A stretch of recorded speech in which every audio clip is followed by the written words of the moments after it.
오늘 사순절 두 번째 주일로 예배를 하면서 이 사순절 기간 가운데 예수를 만나다 시리즈 설교를 이어가고 있습니다.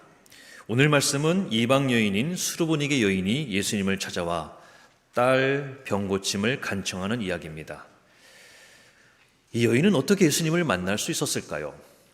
오늘 말씀을 함께 나누면서 은혜를 받고 또 귀한 다짐을 얻을 수 있길 바랍니다. 먼저 지난주에 이어서 말씀을 계속 드리는 것이 예수님을 만나야 된다고 말씀드리고 있어요. 우리 인생에 찾아오시는 이 예수님을 우리가 어떻게 인격적으로 만날 수 있을까? 그것이 이번 사순절 기간 가운데 우리가 기도하고 또 붙잡고 씨름하는 주제입니다. 그리고 그 옛날 아무리 내가 뜨겁게 예수님을 만났다 할지라도 오늘, 지금 주님을 다시 만나지 않으면 안 된다는 것이에요. 오늘 우리는 다시 주님을 만나야 되고 그 만남의 은혜와 감격이 있어야 되는 것이에요. 그렇다면 우리는 예수님을 인격적으로 만난다는 것이 무슨 뜻일까? 여러분들이 예수님을 만났다고 하시는데 예수님을 만난다는 것이 무엇입니까? 꿈을 통해서 예수님을 만나는 것이 만나는 걸까요? 길을 가다 스쳐 지나가는 그 만남이 만남일까요? 우리 신앙생활 가운데 주님을 만난다는 것이 무엇이고 어떤 의미가 있는 걸까? 다른 교인들 보니까 다들 주님을 인격적으로 만났습니다. 그게 고백을 해요. 근데 나는 그런 경험이 없다 보니까 그게 뭘까 궁금하고 또 예수님을 만났다라는 그 분이 부럽기도 합니다. 얼마 전 한국의 유명한 목사님의 인터뷰를 본 적이 있어요. 주님을 인격적으로 만난다는 것에 대해서 이 인터뷰하는 내용인데 이 설명이 참 이해가 잘 되더라고요. 그 목사님은 자기 아내와 이 교회에서 처음 만나 연애를 하고 이 결혼을 한 그 경험을 바탕으로 소개를 이어가고 있습니다. 물론 여러분들 중에 아직 결혼을 안 하신 분도 있겠지만 이 남자와 여자가 이 결혼을 하려면 가장 먼저는 뭐예요? 만나야 되는 것 아니겠습니까? 이분은 목사님이니까 이 교회에서건 아니면 다른 데서건 얼마나 많은 사람들을 만나겠어요. 교회를 또 같이 다니다 보니까 스치듯 만나는 만남은 수없이 많겠죠. 우리가 얼마나 많은 만남을 생각할 수 있겠습니까? 그런데 그 모든 만남을 다 만남이라 이야기하지 않는다는 것이에요. 평소에 끌리지 않다가요, 어느 날 그 마음에 딱 와닿을 때가 있어요. 야, 저 남자랑 결혼하고 싶다. 여자도 마찬가지예요. 저 남자라면 함께 할 수 있겠다. 그 마음이 딱 부딪혀 만날 때 그 만남을 이야기하는 것이에요. 하나님과의 만남도 그와 비슷하다는 것입니다. 이 사람 생각은 그 사람의 철학이고 인격이라 말합니다. 근데 서로가 말이 통하고 성격이 통하고 마음이 통한다는 것이에요. 이렇게 서로가 통한다는 그 만남을 통해 인격적인 만남이 이루어질 수 있다는 설명입니다. 하나님과의 만남도 같은 원리로 설명을 해요. 하나님은 자신의 이야기를 어떻게 우리들에게 드러내고 있습니까? 하나님이 자신의 이야기를 가장 손쉽게 드러내는 방법이 성경책이에요. 말씀이에요. 요한복음 1장 1절에 태초에 말씀이 계시니라. 이 말씀이 하나님과 함께 계셨으니 이 말씀은 곧 하나님이시니라 라고 말씀하고 있습니다. 말씀이 곧 하나님이세요. 말씀이 하나님의 생각이고 하나님의 사상이고 그게 하나님의 인격인 것이에요. 그러니까 하나님과 인격적으로 만난다는 것은 하나님의 말씀과의 만남을 이야기하는 거죠. 근데 이 하나님과의 만남, 말씀과의 만남 역시 쉽지가 않아요. 왜 그러겠어요? 우리의 생각과는 너무나 다르기 때문입니다. 잘 이해가 안 될 때도 있고 납득이 안 될 때도 있어요. 그래도 포기하지 않고 믿음 갖고 그 말씀대로 살아가는 겁니다. 그 말씀에 순종하며 따라 살아가다 보니까 하나하나 경험되어질 때가 있다는 것이에요. 그래, 그 말씀이 맞구나. 야, 그게 진리구나. 그걸 확인하게 되는 것이죠. 그러면서 내가 하나님을 받아들이게 되는 것입니다. 다시 말하면 하나님과의 이 인격적인 만남은 하나님의 말씀을 믿고 그대로 살아보려 애를 쓰는 것이고 그렇게 말씀 따라 살다가 내가 깨달아지고 경험되어질 때, 그때를 우리는 하나님과 인격적으로 만났다라고 고백할 수 있게 되는 거예요. 그러니 하나님의 말씀을 믿고 그 말씀 따라 살려 애를 쓰는 겁니다. 날마다 말씀은 듣지만 그대로 살아보려고 애를 쓰지 않으면요, 하나님과의 인격적인 만남을 가질 수가 없어요. 아무리 말씀을 많이 들어도 그 말씀대로 살려고 하지 않으면 어떻게 만나겠습니까? 힘이 들죠. 하지만 몸부림을 치고 애를 쓰고 살다 보면 이 하나님의 가르침과 말씀이 깨달아지게 됩니다.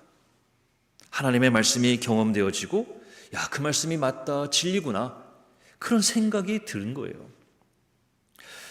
그렇게 말씀의 주인 되신 주님과의 만남으로 이어지게 되는 것이죠.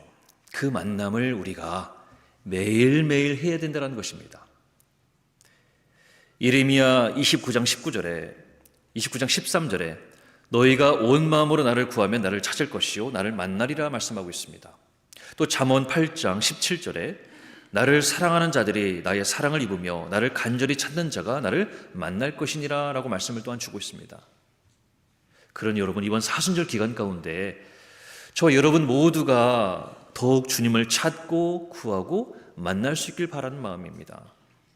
그 인격적인 만남으로 인해서 내 삶이 좀 변하고 신비한 은혜, 이 성령의 충만함을 경험할 수 있길 간절히 소원합니다.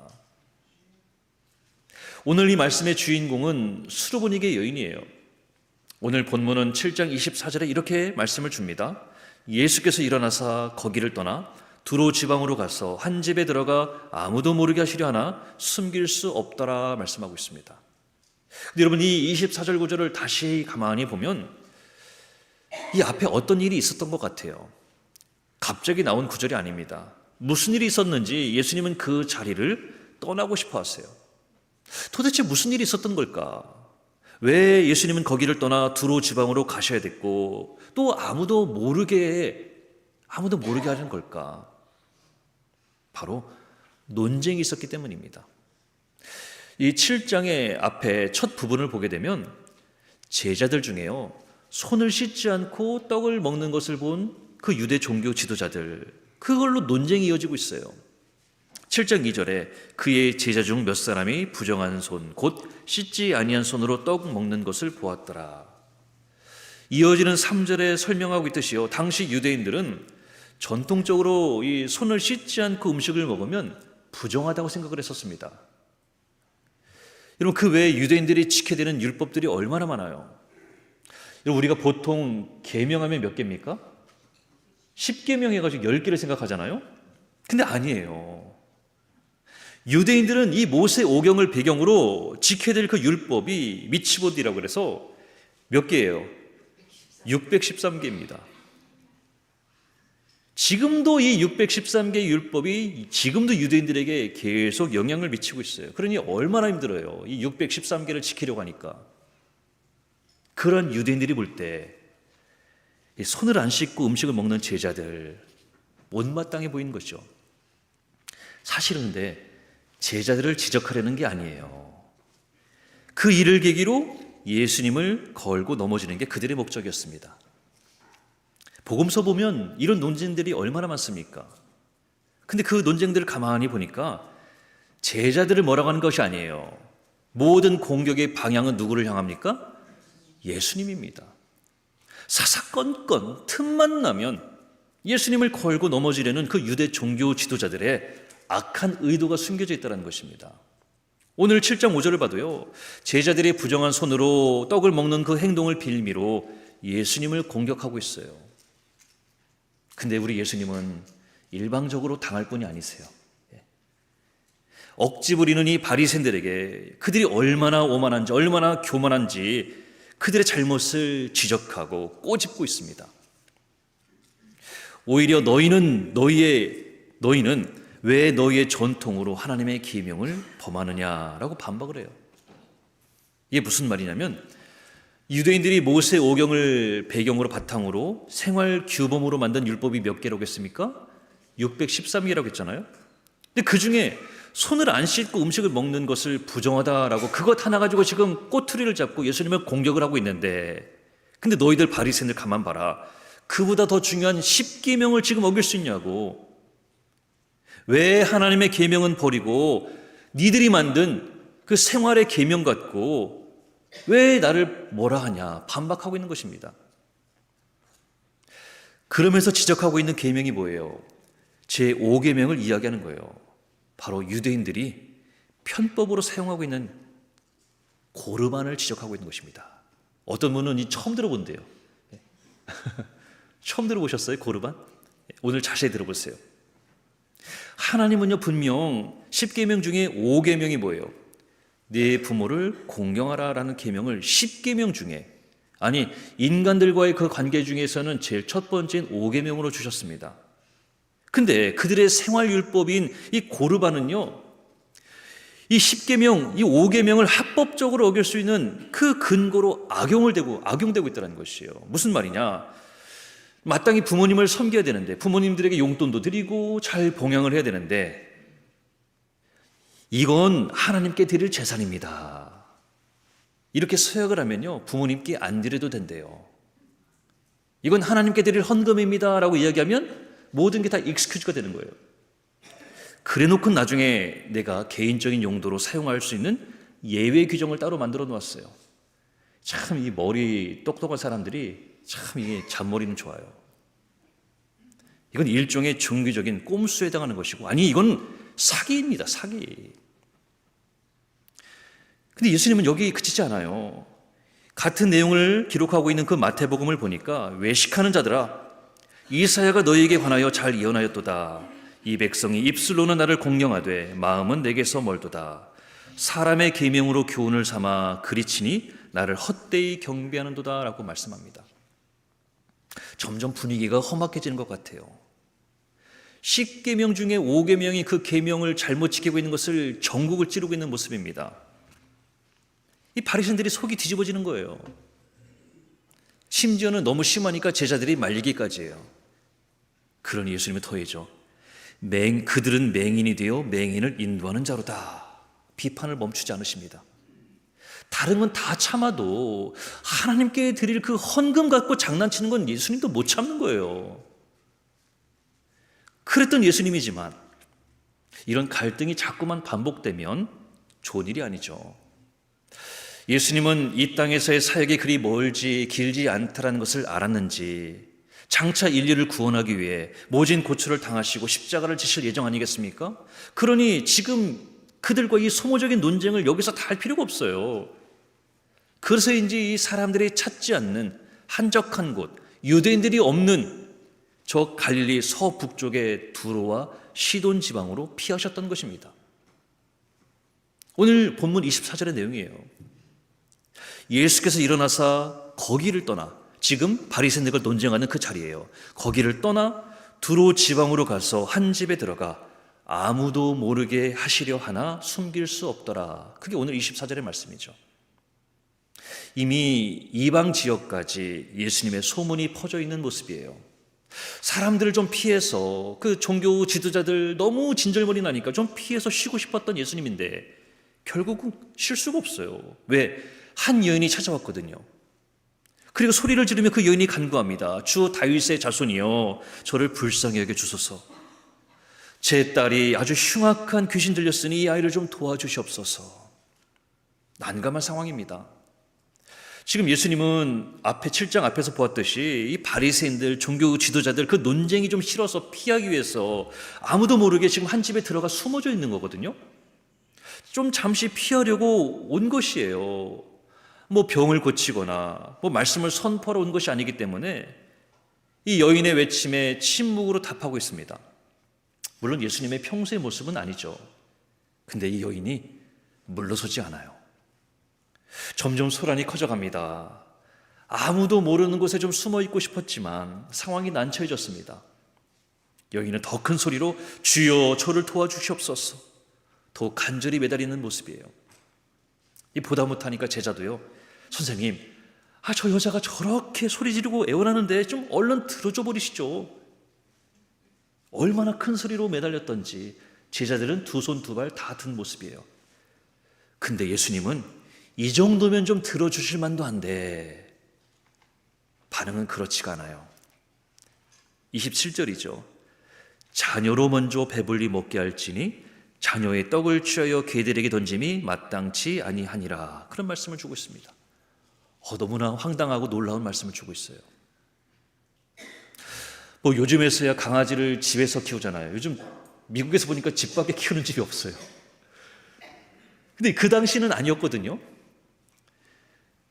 집에서 여러분 반려견 강아지 키우는 분들 많이 봤는데 같이 먹고 같이 자고 뽀뽀하고 껴안고 가족이나 다를 바 없이 지냅니다. 제가 미국에 유학 오기 직전까지 이제 말씀드렸나? 이제 애견샵에서 아르바이트를 했었어요. 한 7개월간. 이제 인터넷으로 이 애견 용품을 받아서 이제 택배를 하루 종일 싸는 일이었는데 보니까 강아지, 고양이에 대한 정성들이 보통이 아니에요. 이 관련 제품만 수백 가지가 넘어요. 먹는 것도 얼마나 고급. 전 처음 알았어요. 개껌이 있다는 거. 개도 껌이 있어요. 영양이 골고루 들어간 사료들만 먹이고 심지어 전용 유모차도 있습니다. 얼마나 많이 팔리는지 몰라요. 때 맞춰 개를 키워보시면 산책시켜야지, 목욕시켜야지. 애 하나 키우는 건 맘먹는 모습입니다. 근데 오늘 성경에서 말하는 그 개는요, 집에서 애지중지 키우는 그런 반려견이 아니에요. 당시 길에 다니면서 여기저기 음식을 주워 먹던 그런 개들을 말하는 것입니다. 근데 이렇게 예수님은 의도적으로 작심한 듯 매몰차게 대답을 하세요. 아니, 이 여인 찾아왔어요. 잔뜩 기대를 하고 간절히 매달렸는데 그 예수님의 그 말씀에 얼마나 그 마음이 무너지겠습니까? 돌아오는 그 예수님의 차가운 대답은 어쩌면 이 여인은 하늘이 무너지는 것만 같았을 것 같아요. 근데 이 어머니는 거기서 포기하지 않습니다. 이 재빨리 예수님의 말씀이 끝나자마자 다시 호소를 해요. 주여, 올소이다마는 상 아래 개들도 아이들이 먹던 부스러기를 먹나이다. 그래요. 이 자녀들의 떡을 빼앗아 자신에게 달라라는 그런 말이 아니에요. 그저 당신의 자녀들이 먹다가 흘리는 그 부스러기만이라도 상 밑에서 주워 먹게 해달라는 그 절절한 외침입니다. 이 어머니의 대답에 예수님도 놀랐을 것 같아요. 아니, 이렇게까지 구박을 하고 심한 말로 밀어내고 있는데도 전혀 포기하지 않고 딸을 위해서 이 매달리는 이 어머니의 외침, 간절한 기도란 것입니다. 엊그제 동산 모임에 이 말씀 갖고 함께 동산 모임을 하면서 제가 이 말씀을 나눴는데 한 권사님이 그렇게 말씀하세요. 목사님, 어머니들은 다 그래요. 어머니들은 이럴 수 있어요. 아버지들은 몰라도 엄마라면 자식을 위해서 무언들 못하겠습니까? 그래요. 그 말씀은 다시 말하면요, 권사님 역시도 평생을 자식들을 위해서 참고 견디며 지금껏 살아오셨다는 그 얘기고, 또 그들의 그 모든 어머니들이 자녀들을 사랑하는 그 한결같은 마음이라는 생각이 들었습니다. 얼마나 대단한 모성애입니까? 이렇게 절실하고 절박한 이 어머니의 외침이 예수님의 마음을 감동시켰던 것일까요? 바로 예수님이 선언하세요. 29절이죠. 돌아가라, 귀신이 네 딸에게서 나갔느니라. 바로 응답되었습니다. 말씀 한마디로 딸을 괴롭혔던 귀신이 나가게 되었습니다. 오늘 이 수르보니게 여인, 이 어머니의 간절함에 마음이 먹먹해지는 거예요. 스스로를 상 아래에서 음식 부스러기나 주워 먹는 개들로 자처를 했습니다. 최소한의 자존심, 그 어떤 자아 모두 다 내려놓았어요. 그만큼 절박했고 딸에 대한 그 사랑이 강렬했던 것입니다. 예수님께 애원하고 간청하고 부르짖고 또 부르짖어 기도하는 이 어머니의 마음이었어요. 그것이 오늘 수르보니게 여인의 믿음이었다는 것입니다. 오늘 본문 26절에 이 여인을 헬라인이요 수르보니게 족속으로 기록을 하고 있습니다. 이방인이에요. 수르보니게 족속이란 말, 수리아에 사는 보니게 족이란 것이에요. 다시 말하면 페니키아 족속을 뜻한다고 합니다. 이 학자들에 따르니까 수르보니게 족속은요, 한때 지중해 연안의 가장 강력한 세력이었다고 그래요.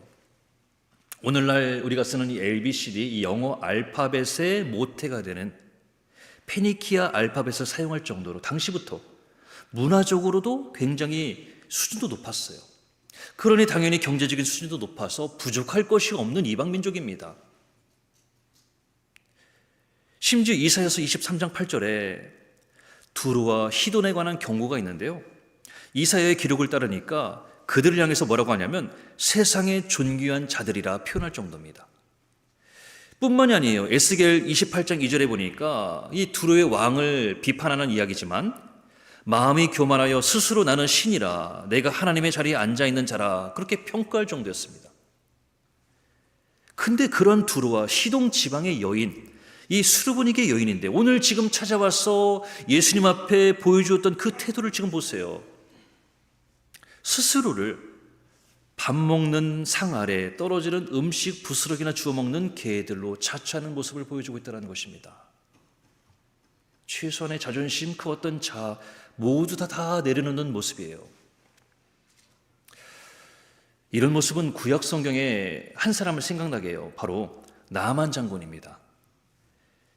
주전 6세기 중엽에 다메섹에 주둔했던 군대 장관 나하만, 이 승승장구하고 전도 유망한 장군이었습니다. 고대 근동의 강대국인 아람 왕에게 두터운 신임을 받고 있었습니다. 근데 성경은 그를 향해 뭐라고 기록을 해요? 그러나 나병 환자였더라 그래요. 그런 군대 장관 나하만, 겉으로 볼 때는 화려한 갑옷을 입고 있을지는 몰라도요, 속은 나병으로 썩어 문드러지고 냄새가 나는 안타까운 모습이에요. 그런 모습에 집에 있는 여종이 고향에 있는 선지자 엘리사를 떠올리게 되었던 것이죠. 이 선지자가 주인의 나병을 고쳐줄 것으로 확신을 합니다. 나아만 병을 치료해 줄 수 있다며 북이스라엘 선지자를 엘리사를 소개해 줬어요. 물론 이 나아만도 집에 있는 이 여종의 말만 믿고 저 멀리 이스라엘까지 찾아가는 것도 대단한 결단이고 대단한 믿음입니다만, 이 이스라엘에서 잡혀온 이 소녀가 알면 얼마나 알고 또 그 말을 어떻게 믿을 수 있겠어요? 근데 나아만은요, 그만큼 절박했고 절실했어요. 간절한 마음으로 이스라엘을 찾아갑니다. 그렇게 큰 마음 먹고 찾아갔던 그 이스라엘의 엘리사였는데 그 엘리사의 반응이 어땠어요? 나와보지도 않고요, 사자를 보내서 너는 가서 요단강에 몸을 7번 씻으라, 네 살이 회복되어 깨끗하리라, 그런 말을 전해줄 뿐입니다. 여러분, 사실 요단강에 가서 몸을 씻는 것은요, 어려운 일이 아니에요. 하루에도 뭐 샤워 12번도 더 할 수 있어요. 그렇잖아요.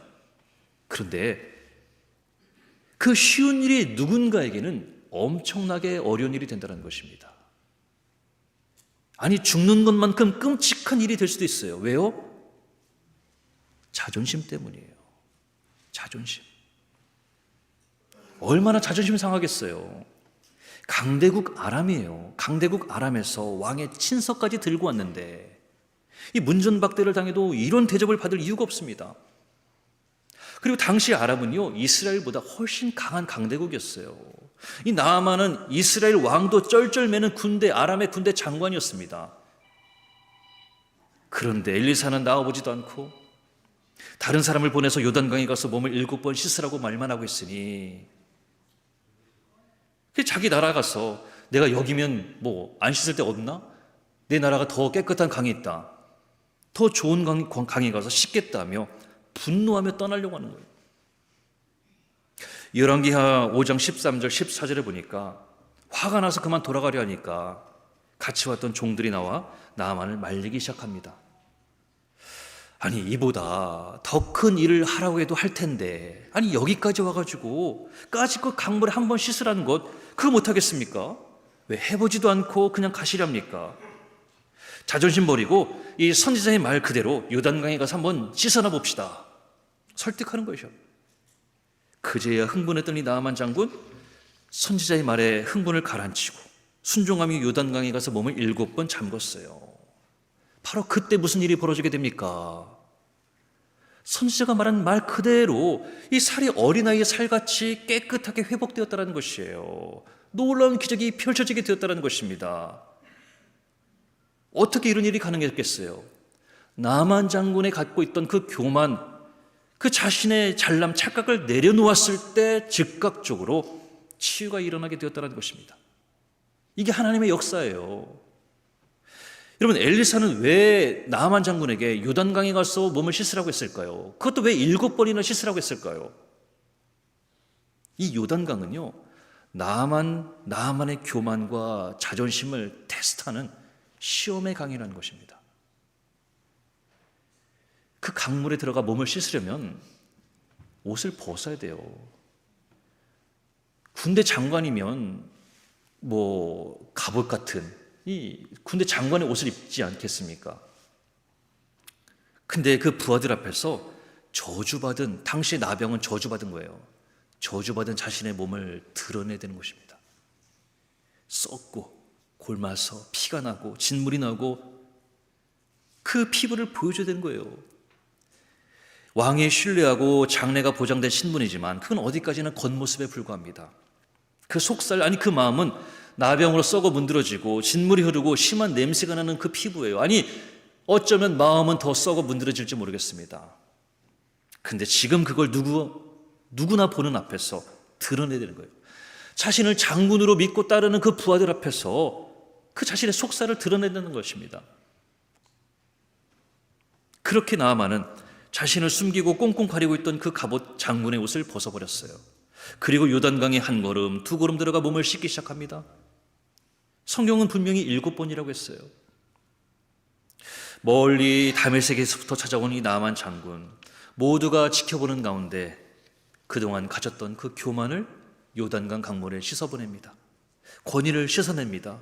끝까지 붙잡고 있던 그 온갖 자존심을 다 씻어버립니다.